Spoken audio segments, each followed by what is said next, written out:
Welcome to the latest video with McHugo Homes. I wanted to respond to a survey I saw very recently. A company called Gazelle, who provides to the property industry, announced that there was close to 54,000 sales transactions have fallen through since the beginning of January. That's stats leading up to March 17th.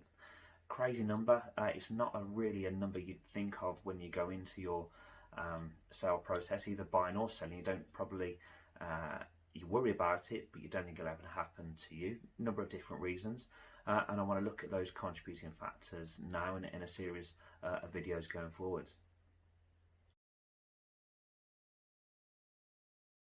Trading standards are looking at this already, and there's some upcoming changes where agents have to advertise a certain number of things, including that will be the tenure, freehold or leasehold, which I think should be on there anyway on all properties anyway.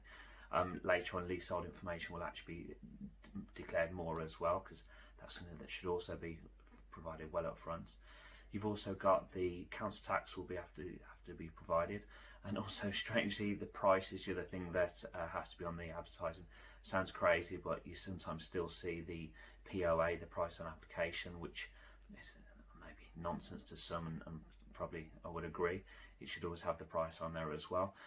Going forward, there's going to be further changes to that, so any restricted covenants, any property within a flood risk are going to be declared.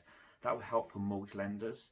That would actually help then limit fall throughs. It will help limit and help focus a buyer to go to the right lender that will lend on those sort of properties.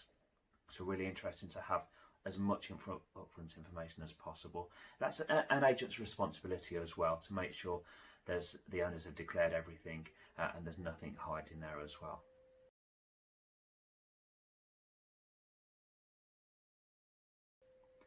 The second reason that I think chains are not complete at the moment is a simple breakdown that can be actually squashed at the very beginning. The qualification of funds, have the buyers got the funds in place, ready to make the offer and ready to be a part of that chain. It has a knock-on effect further up the chain if things aren't done at the very bottom.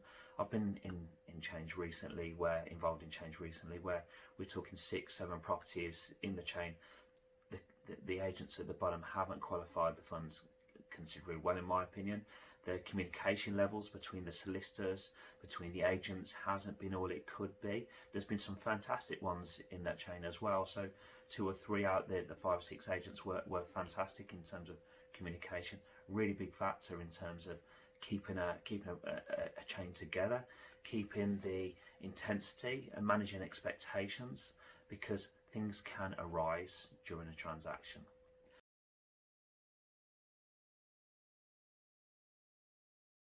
So lean on to number 3. Number 3 would be issues do come up in a transaction. This month alone, I've accompanied Japanese knotweed surveys, asbestos reports, failed asbestos reports that will be, electric surveys, home buyer surveys. You see more and more that the due diligence of a buyer absolutely should be taking place. But again, comes back to declaring things up front if the vendors know situations that can actually be declared in advance, so the buyers are aware and just checking out certain things. It's also then managing that expectation between buyer and seller. Sometimes there are renegotiations in place.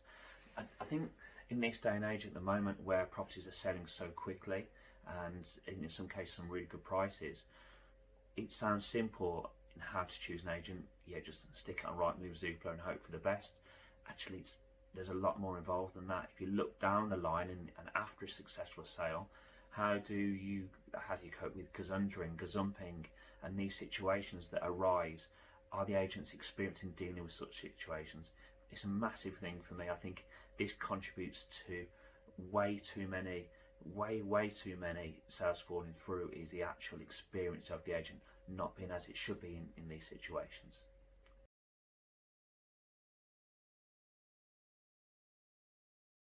Looking deeply into contributing factors for why close to 54,000 properties sales transactions have fallen through since the beginning of January, there are 2 other elements here that can't be ignored. One is simply people changing their minds. It's a hard workaround. I think the moment you start asking people for their intents at the beginning of a purchase, asking for the qualification of funds, when you get to a best and final offer, seeing their sort of intent there, often does give you a lot as an agent in terms of commitment levels, intensity, urgency, their sort of aptitude for the sales transaction that's about to commence. So you can sort of start to make judgments at that sort of early stage. You also find people pull out at that stage at the very beginning, which probably helps in the long term. I think not classing a property as sold subject to contract until a mortgage survey is booked is a great way of getting buyer commitment. And actually, as you're acting in the owner's interest as an estate agent, you're doing right by them. You're keeping it available until you get some kind of actual commitment. Another one where cash buyers are buying the properties, maybe start that saying as sold subject to contract when the searches are started, maybe with the solicitors. That's another couple of options I always look at. The difficulty here in this current market is with the property market so good and there is a lack of property available. There is a lack of property. So you've got a homeowner at the top of a chain that is struggling to find an onward purchase. Now, I think it can help if you select an agent that has a good database of vendors in the area that may be looking, I've got an agreement where they say, look, come to me if you have a buyer looking specifically for my house. You can bring chains together. There are a couple of tools that I have at my disposal that help with that as well, based on very specific search criteria, which will help my vendors find onward properties. I know a couple of tools out there, such as on Boom, and you've got secret property searches at the moment, and they've done a thing recently about announcing about that. It's really insightful actually to entice chains and engagement with each other again in terms of building that chain, finding a property for that owner with intensity rather than just relying on them to find something on Rightmove or Zoopla or some of the property portals when they come about, because it's not quite that easy in this moment as most people find. No one really goes into a sales transaction thinking of gazundering, gazumping, issues arising, but they do. People change their minds, people have different scenarios, change of circumstances, and it does contribute to those big numbers. But there are ways to combat most of those situations. So select an agent at the beginning and make sure you ask the agent on a property valuation how they combat these sort of situations. I'm free to discuss these with you at your convenience as well.